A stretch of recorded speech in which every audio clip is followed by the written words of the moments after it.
Thank you for joining the Once Changing the World, which is India's first Future Tech Meets Sustainability podcast. And today I'm delighted and honored to have with me Mr. Richard Hopkins, who is a visionary leader with over 25 years experience in Formula One racing. And he's currently a professor at UNSW, where he heads the solar racing team, Sunswift, which is a vertically integrated project within the Challenge program at UNSW. He and the students along with his team set a Guinness World Record for the lowest energy consumption while driving across Australia in a solar electric car. So, Professor, really appreciate you taking time and being part of the podcast. Why don't we start with a small, brief introduction and your background? Almost 30 years working in Formula One motor racing back in the UK.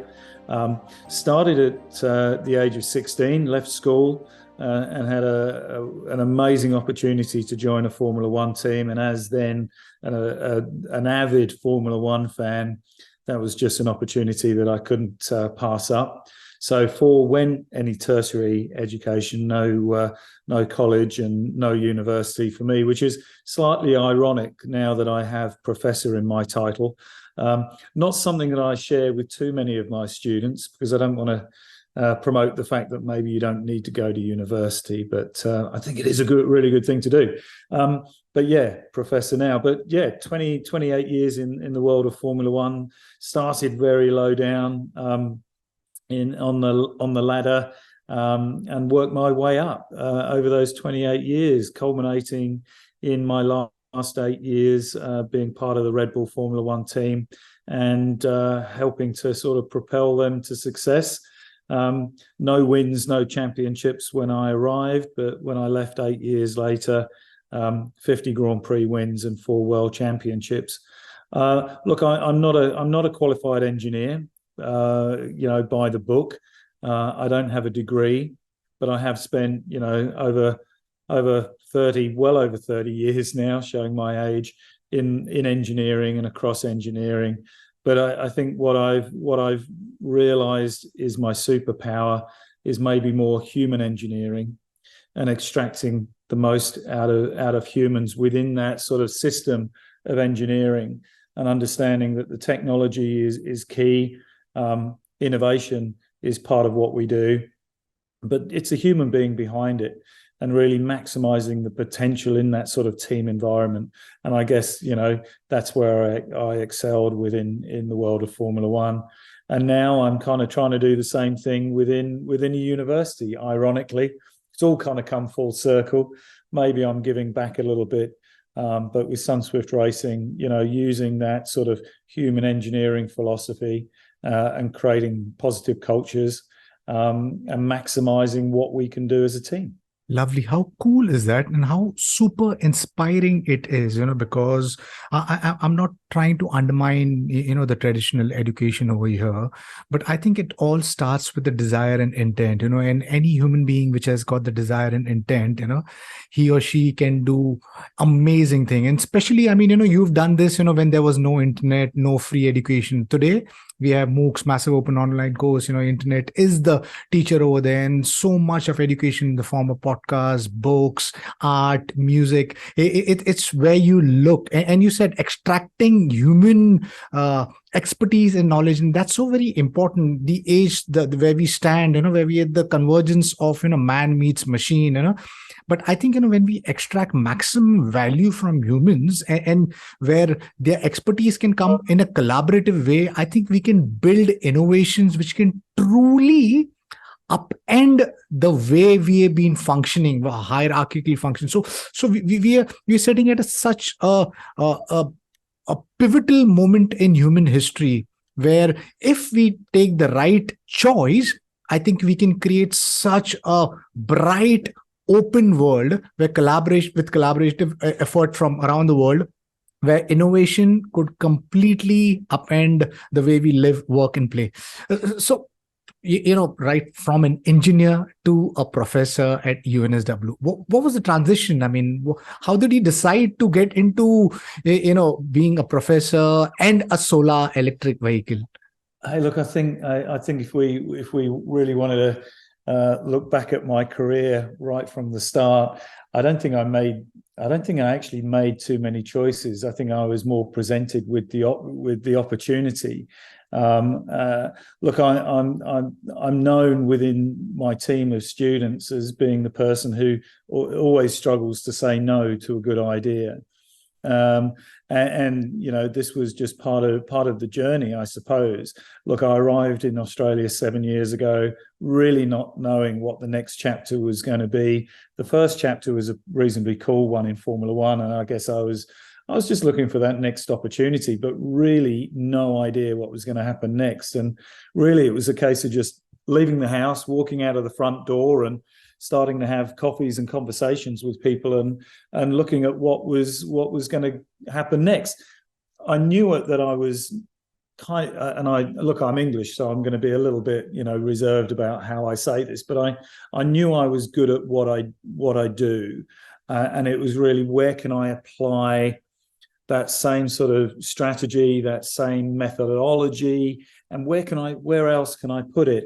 UNSW wasn't the first place that I arrived. I've done a bit of work for Swimming Australia, the Olympic swim team over here, Melbourne Stars cricket team, in predominantly the world of high performance. And I suppose high performance, I think, is quite a new thing. It's existed for thousands of years. It's similar to the word logistics. Logistics is relatively new word in the English language, but we've been doing it for thousands of years. I'm sure the cavemen used a bit of logistics hunting down that saber-toothed tiger. So we've just captured it as a word, and high performance is similar. And I suppose that's what I sort of created at Red Bull, was creating that high performance team capable of winning all those world championships. And I think really it was arriving here in Australia, it was taking a bit of time to understand what my superpower was. I believe we've all got superpowers, and really how to apply that superpower. So maybe I put a bit of that time within the Melbourne Stars cricket team and Swimming Australia and some other activities as well. I didn't choose UNSW. I didn't choose to become a professor. They kind of chose me. I started doing some keynote speaking, telling my story, explaining my journey. And one of the talks that I did, the then Dean of Engineering, Mark Hoffman, was in the audience, and he got hold of me. As soon as I breathed my last word, he came up to see me and asked me whether I'd be interested in coming to be part of a university. I think I said no a couple of times, and then he said he was going to make me a professor. And I thought, for somebody that had never been to university, how cool is that? So I got professor on my business card, and that's pretty neat. But really, for me, stepping into the university and seeing this Sunswift team, I think it very much mirrored the same feeling within me when I walked into the Red Bull Formula One team. It was all about opportunity, and I could see some great minds, great students being involved, but there was this opportunity to make something that was great, brilliant. And I think for me, absolutely the same as Red Bull, it was creating that platform of opportunity and giving everybody involved, once again, that opportunity to really, have that freedom to create.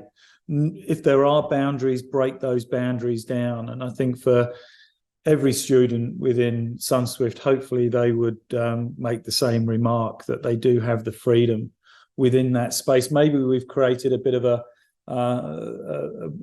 an environment that they may never experience again, because it is quite unique to be in that sphere where you can come up with an idea and translate that idea into reality, without too many people saying, actually, no, the board of directors have said no, or the CFO has said no, or the CEO has said no. We really embrace young, bright talent and allow them to take all those brilliant ideas and put them into practice. Take the theory that they might be learning in the classroom to work on this project, this real world project, that's operating at a high performing level within an amazing university that is UNSW. It's so profound, when you're good at something and you believe what you're doing, I think the opportunity comes to you rather than you going out to the opportunity. And you said you've created an environment which is an open culture where you let everyone express their opinion and be themselves. I guess that's the only way where creativity, goes beyond, rather than having it structured in a box. And when you push that, I think that's when magic happens. And that's the reason. I mean, you guys have broken the world record. So can you tell us a little bit more about the inspiration behind Sunswift 7 Solar Electric Car and the goals of the teams, when you are building it? Yeah, look, Sunswift is nothing new. It's been around for a relatively long time, since 1996. So entering into the team's 27 years. But in that 27 years, it's transitioned through different sort of models. It was created out of the electrical school within UNSW. Small team. I think the story is relatively true, but I like to put a little romance across it, that it was a team of guys. They'd gone to the pub, had a couple of beers, and decided to build a solar electric car and compete in what was known back then as the World Solar Challenge, now known as the Bridgestone World Solar Challenge. I've got to give a bit of a plug for Bridgestone, otherwise I'll get into trouble. But back then it was academics and PhD students, a relatively small team, and they built a car and they started competing in the biennial World Solar Challenge, which is the race that takes part every 2 years, as I say, from Darwin down to Adelaide, 3,000 kilometres in Australia, convenient for us as an Australian team. But it really is a world challenge.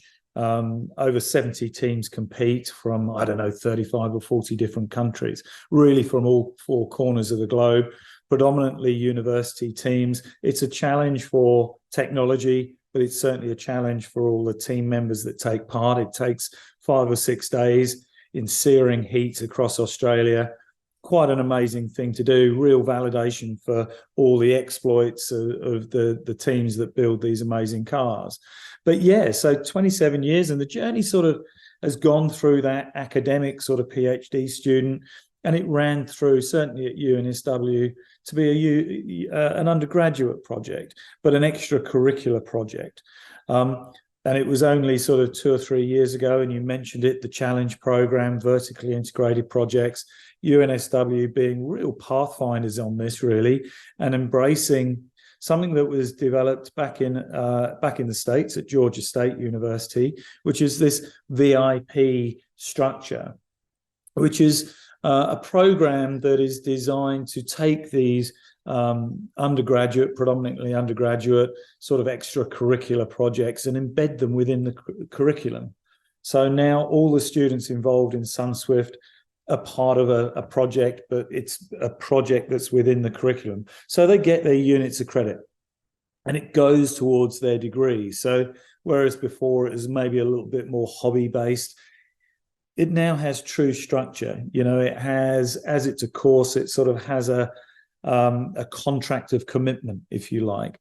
But for every student, all 80 of them, and the team is growing, I think going into term 1 of 2023 this year, that starts mid sort of February, will be almost at 100 students. But it's very much assessment-based learning. So every bit of contribution and commitment, everything that team member does within Sunswift Racing is accessible. So it doesn't sort of matter in some ways that it is a course. They don't even realize that it's a course. They have this freedom that I've spoken about. They have the support. We have a team of maybe, I think it's around 80 industry partners, from AWS to Audi to Tech Mahindra to Schaeffler, who work very much collaboratively with the team. The team creates its own solutions. We sit down and say, we're going to design a solar electric prototype car that's going to be capable of X, Y, Z. These are some of the technologies that we want to be embedded within that that initiative. And they're undergraduate students. They have part of the solution, but not all of the solution. So that allows us to go externally to these industry partners like AWS, like Tech Mahindra, like Audi, and say, we're working on this technology. Can you team up with us and help us to arrive to the solution? So it works on so many different levels of freedom. Look, the project Sunswift Racing delivers in so many different ways. And I think it's truly unique, certainly probably in Australia and maybe globally, how it works in this collaborative space at an undergraduate level. It's renewable and sustainable energy as well. It's educational. And it proves to deliver great results. We do very well in the Bridgestone World Solar Challenge. Unfortunately, the last one that was planned in 2021 was cancelled because of COVID, which was a bit of a downer for the team. But like many in COVID and in those moments where it can be challenging and maybe things have been cancelled, you look at other opportunities, and that's what we did. And there has been a bit of a history breaking or creating Guinness World Records in the past. So we thought, well, let's go and do one. I will correct you slightly. The world record that you mentioned right at the start was something that we did back in 2018. The latest world record that we just broke just before Christmas was for the fastest electric vehicle over 1,000 kilometers single charge. Look, it's been a busy year, or 2022 was a very busy year, and it's like waiting for that holiday that you've had booked for a year, and all of a sudden it was upon us. A lot of the work and the development that we'd done with Sunswift 7 was very much focused towards the world record, whether it be efficiency, whether it be reliability. And it is a prototype car, and it is a prototype car that has been built by, and I say this in the nicest possible way, by a team of amateur engineers. They're very talented, electrical, mechanical, software, renewable, energy and material science guys, industrial designers and systems engineers, but they are undergraduate students. They're not, professionals out of Stuttgart. We didn't have $1 billion budget. It was a healthy budget to build this car, but we did it at an amateur level. So to achieve 1,000 kilometers with the car on a single charge, average speed of just shy of 85 kilometers an hour. One of the really cool facts that needs to be noted with this Guinness World Record and its achievement was actually the efficiency number by which we did it at. I don't doubt that other people would say, well, that's not too hard. We can just put a really big battery in the car and break the record. But we did it with a 38 kilowatt hour battery, which is relatively small, and with an efficiency number of 3.8 kilowatt hours per 100 kilometers, which when you compare those numbers to Tesla's or any other electric vehicle is extraordinarily low. So I don't doubt, and I invite anybody to come and try and beat this record that we've created. I'd love it if the Mercedes or whoever around the world, has an idea that they would like to beat it. I'd love them to, but try and beat the 3.8 kilowatt hours per 100 kilometers. That's the magic number. Lovely. How cool is that? Congratulations again to you and your entire team. And, this is, when magic really happens, it's, people somewhere in, some part of the world with a small group of people can create, mind-blowing global innovation, which can completely disrupt the way, the world will, travel in the next few years or so. And it's so exciting that you're letting these students be part of it, and they, it's such a great opportunity for them to be part of, being the future of, what the automation, the automobile industry could look like. So super exciting. Can you discuss some of the challenges that the team faced during the development and testing of the vehicle? Yeah, look, I guess one of the biggest things is the fact that they openly admit that the project is probably bigger than they are as an individual. But as we all know, as a team, you are so much more powerful. So, you know, no one student could design Sunswift 7 and build Sunswift 7. But when you put all those skills together in one room, then all of a sudden you have a much more powerful team than just the single mass of the individuals. Then once again with the collaboration as well. So look, I say we, maybe more I, but I think we now culturally as a team intentionally push the team as a collective, but the individuals as well outside of their comfort zone.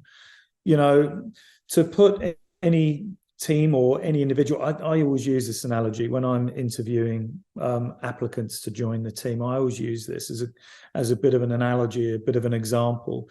If you've got a team of students or a team of 14-year-old students in a school and took away the teacher, how much would they learn? They'd probably muck up for the first day and have fun and, beat each other up and everything else. The second day, it'd be like, we better start learning some stuff.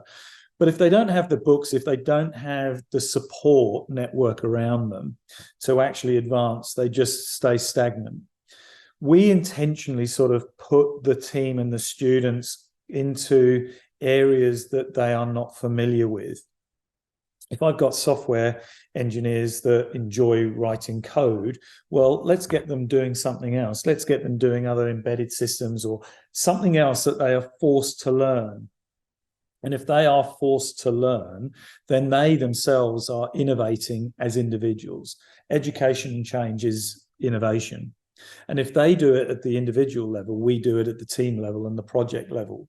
So one of the challenges is that, but we do that intentionally. So we literally, I know the phrase, throwing people in at the deep end and seeing if they can swim. We do that, but we don't accidentally do that. We do that intentionally. Another one is, and it's an unfortunate thing, two unfortunate things with it being a university project, is that it's not dedicated to them. It is a problem because the project's such an exciting and brilliant project to work on. Students want to work on it all of their time, but they have other courses. Some of them work and they have family and friends and all these other things. So, a student would probably want to spend more time on the project, but can't because they have other challenges and other commitments. So, for me, running the Red Bull Formula One team, 800 or so people, but you can almost guarantee that everybody comes to work every day and they come to work at 8 o'clock and they leave at 5 or whatever it is. And you get that dedicated time and dedicated cohesion within that team environment. Sometimes for me, it's almost like herding cats. You never know really when the students are going to be available and when they're not. So that for me, I think that just genuinely for me is an exciting challenge. It's just something else to try and remedy and fix, and how you create that cohesive team environment with that dynamic at play. But that can be quite challenging. COVID taught the team a lot, and I think a lot of people have probably, hopefully, coming out of the other side of COVID and those challenges of COVID, and have taught us other ways of doing things, or taught us how to be, how to appreciate what we've got and everything else. But I think for the students at that stage of their careers, their lives, none of us had been exposed to that sort of pandemic, and it really, shocking for all of us. But I think, any of the students that were involved in the whole process of designing and manufacturing in and out of lockdown and all those effects that COVID threw across us was a real big learning curve. It was a challenge, but I think there are some positives to take out of it.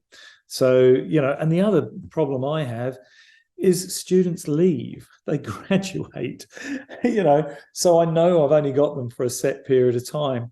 Sunswift Racing as a course, it's a year-long course, so it's not just one term, it's spread across the whole year. And it's an available course that students can do it as a second year, third year, and a fourth year. I've also got students that have graduated as undergrads and have gone on to do a master's and PhD because they just don't want to leave. It's such a great thing. And it's a good marker that I must be doing something right. The project must be doing something right if I've got students that don't want to leave. I want these guys to have access to the best bleeding technologies. I think I owe it, the project owes it, the university owes it to this group, this cohort of students, and any future students that pass through Sunswift to have access to the very best opportunity, very best technologies. And if they do come up with an amazing invention, innovation, whatever that might be, that we give them that support to enable them to go on to amazing careers, and they really truly do become our next best global leaders in innovation and technology. And Lovely. if Sunswift can be part of that, then that's great. Lovely. How cool is that? In India, we've got this BITS Pilani, it's college. I think they are re-looking at how the education should be done, rather than just degrees.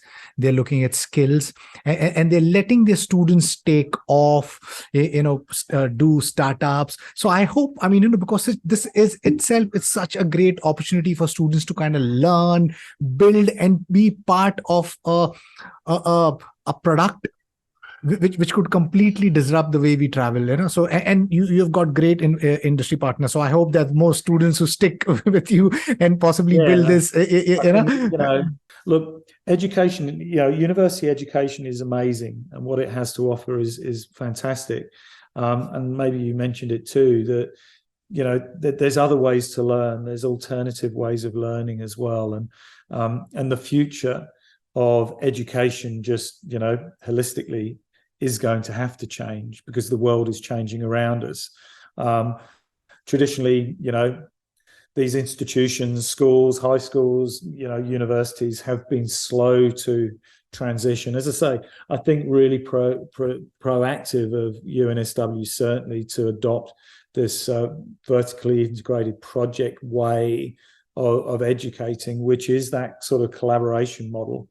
It's not just that traditional sort of, you come to university, you sit in a lecture, we teach you with a whiteboard or whatever it is, and then we'll test you on what you've learned at the end of the term with an exam.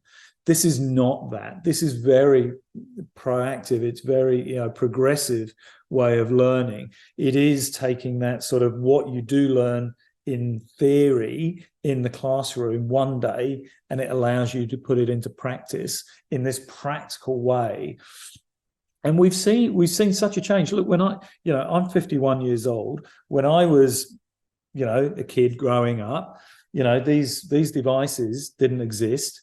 These bloody devices, they're amazing technology, amazing access to knowledge and everything else. But I grew up with Meccano and Lego, and having to fix my bicycle because the chain fell off. And I had as a kid, I had tools. My parents never owned a car, which is funny to think, considering my world is around cars and everything else.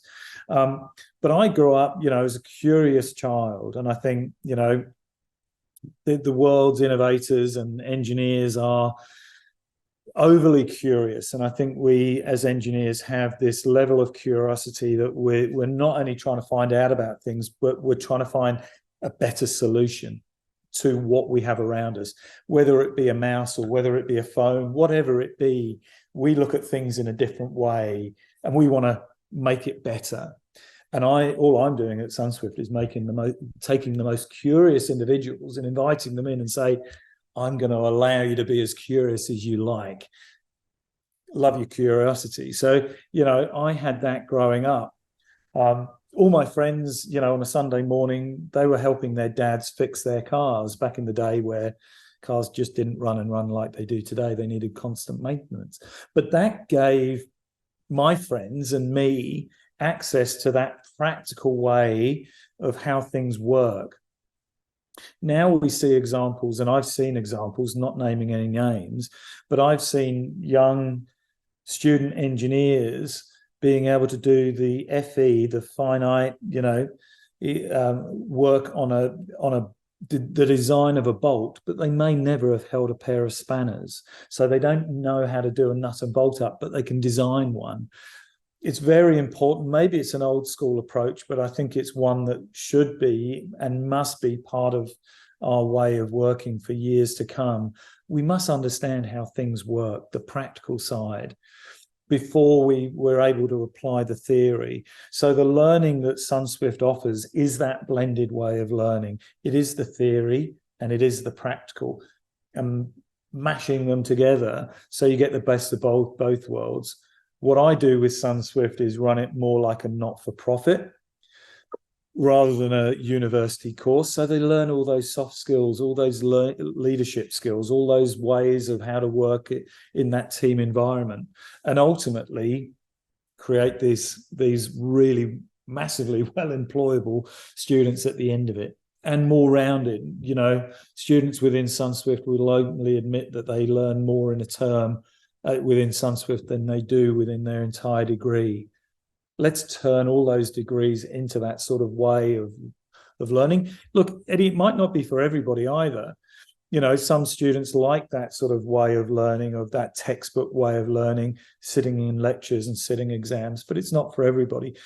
Going to university isn't for everybody. You know, you can become successful without it, you know.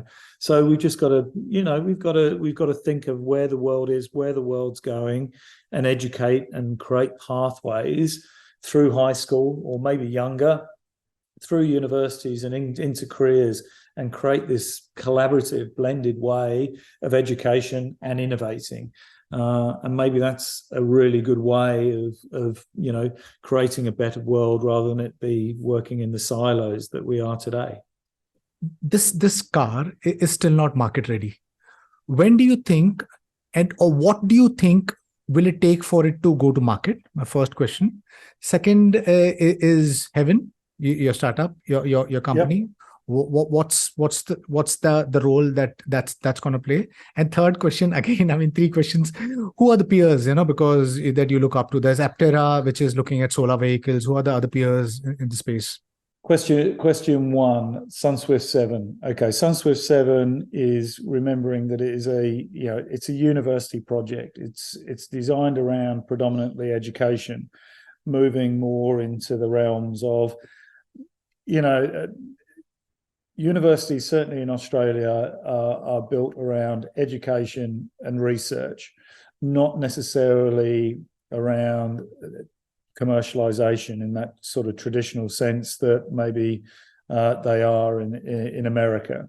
You know, Stanford and what, you know, all those other universities do with you know, in Palo Alto, with the likes of the Googles and everybody else. You know, universities in Australia aren't necessarily geared up that way, even though I think there is the desire, and we're seeing the change towards that, to more focus on commercializing the research that happens within universities. Sunswift 7 is an educational project. There are no plans to certainly, you know, productionize Sunswift 7. Or in fact any of the existing technology of that. There is, however, a move to create the Sunswift Institute within UNSW, and that will have a greater focus. Hopefully, I say hopefully, I think that's the right way of saying it. Hopefully, disrupting the way that we might ordinarily look at taking traditional research within a university and then commercializing it.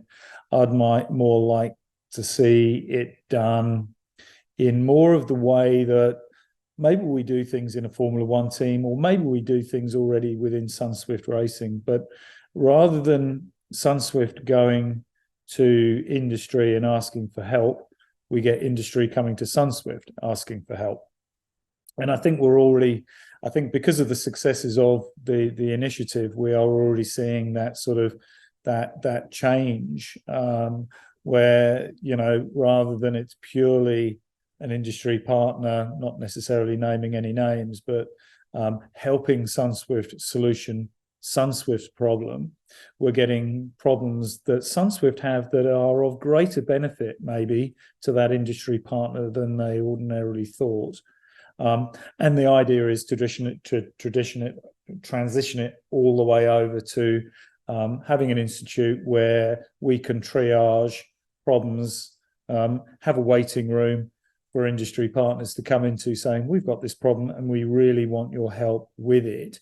It's not necessarily all about writing papers that get published in journals, but it is really working on real world problems and real world solutions. So I think Sunswift is more likely to go down that avenue of commercialization. Sunswift 7 becoming a car, maybe not. Question 2, Hevn Automotive. Hevn is a startup that I formed maybe 12 months ago, or maybe more than 12 months ago. And Hevn does have the desire to reignite the automotive industry here in Australia. Obviously, since Holden closed down a couple of years ago, there isn't really an automotive brand here that Australia can proudly say, manufactured and produced and sold around the world, like Holden was, although Holden was very much an Australian brand.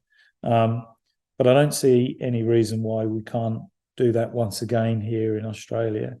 And Hevn is looking really to become a technology company in and around and within the automotive space. We do have the desire to once again build cars in Australia, but first and foremost, it's developing technology at the moment in and around hydrogen, which is maybe an alternative to what we have in battery technology. I don't necessarily want to get into the politics of it all, but there's some practical, things to say that, current battery, and if we say current battery, I'm referring to lithium battery technology, can't be the only solution. There isn't enough lithium in the ground for us to convert every single car or truck or bus or van or ute or whatever on the planet to lithium-ion battery solution EVs. So we need an alternative solution anyway. That might come through solid-state batteries or any other. But we believe at Hevn there is another way. We believe, for one, I think going forward, if we're just talking in the automotive space, that there's room for more than one solution. Maybe we do have more than one solution now, and that's internal combustion engine, whether it be petrol, diesel, and electric. So I think going forward we need to entertain more than one solution, maybe because of the availability of the raw materials, or maybe it's more down to what application it's being used for, whether it be long distance travel, whether I'm somebody who drives long distances, or whether I'm just somebody who commutes to and from work, picks my children up from school, goes shopping, or whatever that might be. And I might only be traveling 30 miles, 30 kilometers a day. And I don't need the need for that long distance. Range anxiety. And ironically, Sunswift 7 has a range of, around 1,400 kilometers. We did 1,000 kilometers on one single charge for the world record. But it has a 38 kilowatt hour battery. The car only weighs 560 kilos. It is very much a prototype and not a production prototype. But, maybe there are other energy solutions out there. It's combinations of solar, maybe battery in that traditional sense, and maybe hydrogen has a part to play there.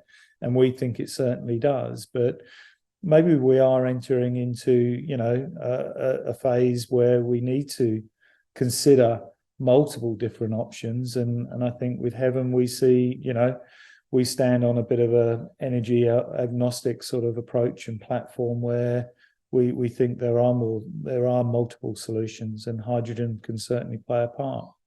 We think without divulging too much at the moment, because I'm not necessarily in a position to do so without you signing an NDA, and anybody who listens to this equally signing an NDA. So I don't want to give too much away, but we think we have a solution that maybe answers some of the critics around hydrogen.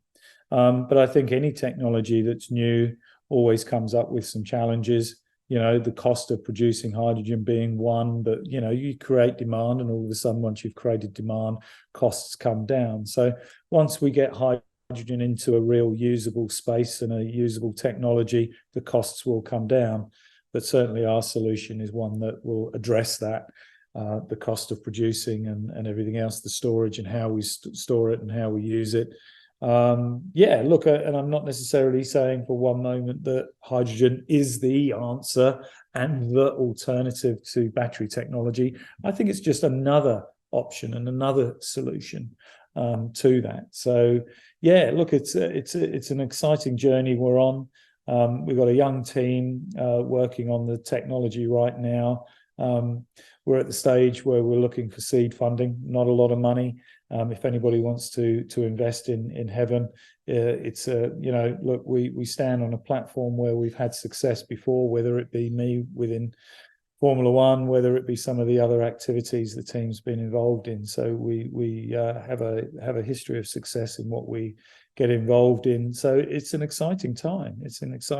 So look out for Hevn. That's spelled HEVN, as in Hydrogen Electric Vehicle Network, possibly. So that's an exciting one, a good adventure, and hopefully one that will really make a difference. I think that's what we want to do. We want to disrupt the market. Our approach is modular hardware, not just transformational modular software, but really a journey by which we look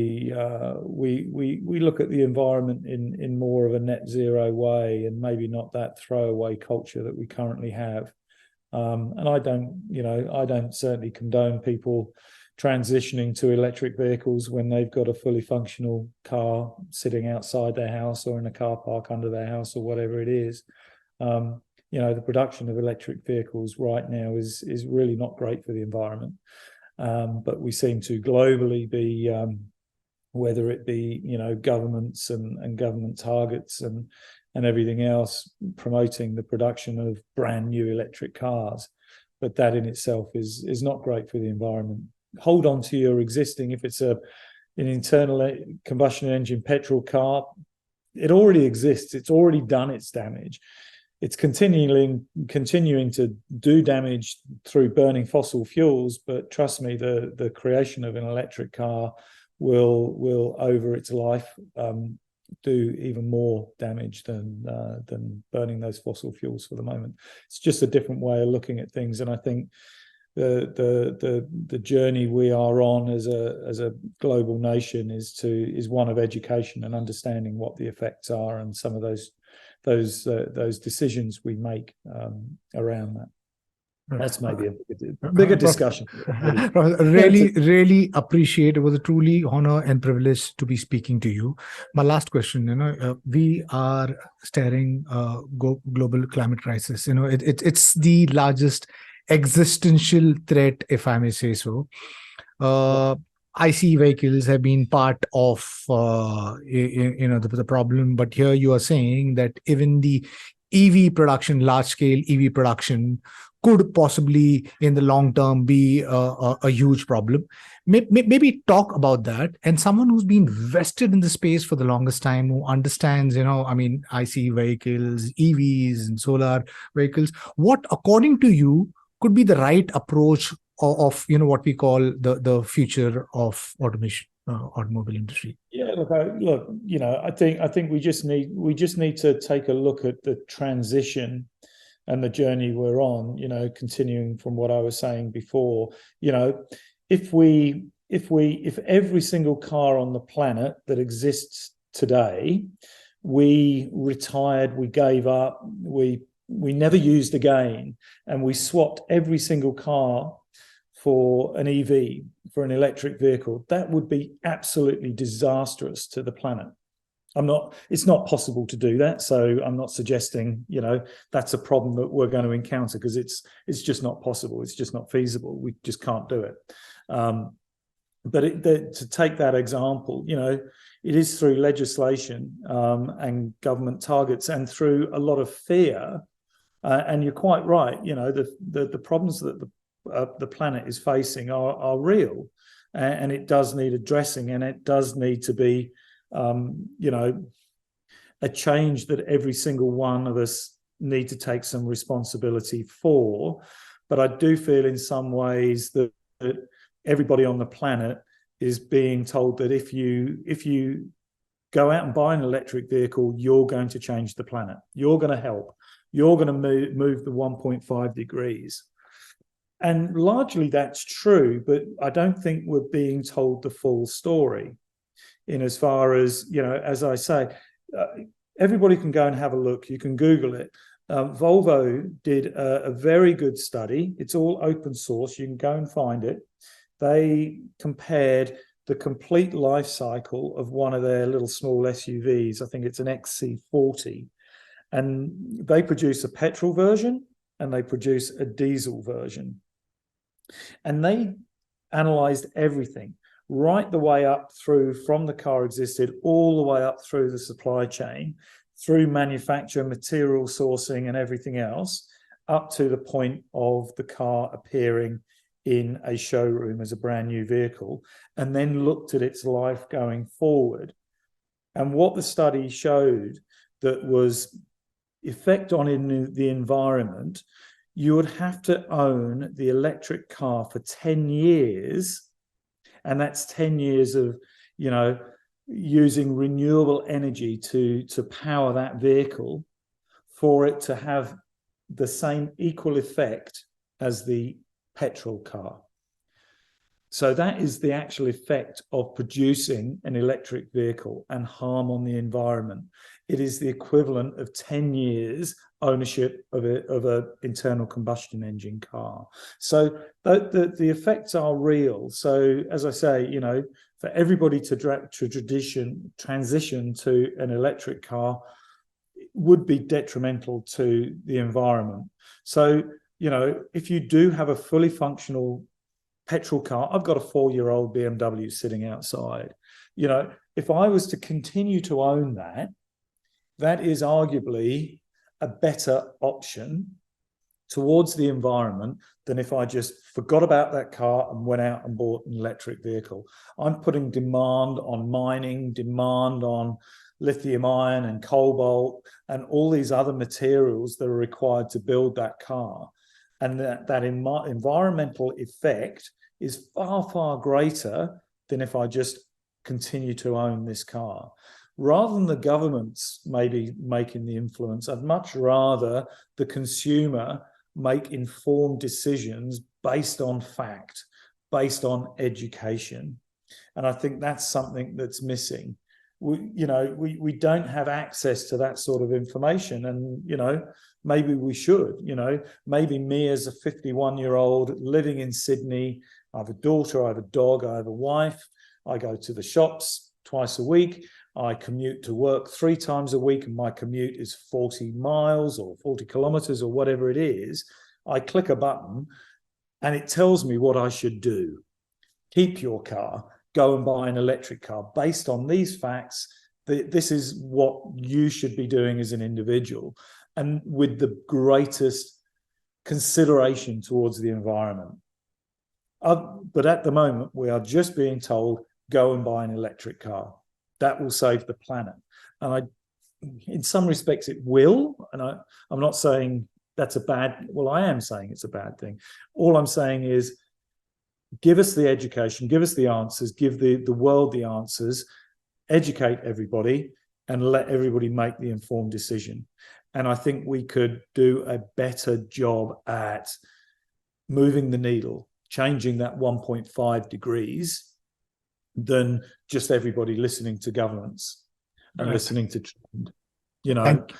I'm not saying that's a bad thing, but I just think we're devoid of all the knowledge. And I think if we had all the facts, I think some of the decisions that we make would be slightly different. You can go out and buy an electric car tomorrow, certainly in Australia and many other countries around the world. You plug it in to the grid, to the electricity grid, and it's powered by coal. So yes, I own an electric car, but it's powered by coal or gas. That's not good for the environment. If you've got an electric car and you've got solar panels on your roof and it's renewable, sustainable energy that you're powering your electric car by, great. But if you're not, you're still having a negative effect on the environment. So, we've got to get everything correct, everything right. And I think we're rushing. We're trying to rush into this. And I know there is a sense of urgency because of the effects that we're seeing on the planet. I'm not arguing that, but I'm just saying we just need to take a step back for a moment and understand what the actual best answers are to the problem that we have. I've spent my life trying to fix problems and create solutions to problems, in some critical times. And sometimes you do need to think a little bit, sometimes taking a minute to think about a problem rather than rushing into it, knee-jerk reaction. You can have a better outcome. But I do think we're rushing into this. We think this is the answer. It's part of the answer, but I don't. Once we, fully understand it, I think we could make some different decisions about it. We are trying to rush into solving problems without kind of understanding it, and how detrimental that could be in the long term is something which we really don't know. I really hope that we look into facts, science, rather than the narratives which are provided by the higher ups and the authorities in the government. And I hope that we come as a collective and try and correct the wrongs that we have done onto the planet, the way we work and things like that, and create a system which is beneficial for everyone, and create a sustainable ecosystem which is like a circular economy of sorts, not that we solve a problem, but the problem creates the innovation that we have created creates another problem. So thank you, truly honored. The problems that we found ourselves in is through a lack of education. The things we've done that have been detrimental to the environment, we didn't do on purpose. We didn't intentionally do things to ruin our planet. We didn't do that. I don't believe we did. We did it through naivety and a lack of knowledge. We just didn't understand what the effects were. And here we have arrived at this point, and we're trying to reverse our way out of those problems that we made. But I still think what we're trying to do is naive and uneducated. The solution is naive and uneducated. And we have history of doing that, and we're just continuing to do that. Now's the time to use science, as you rightly say, Eddie, and use our knowledge. We're more knowledgeable than we've ever been. We have the access to all this information.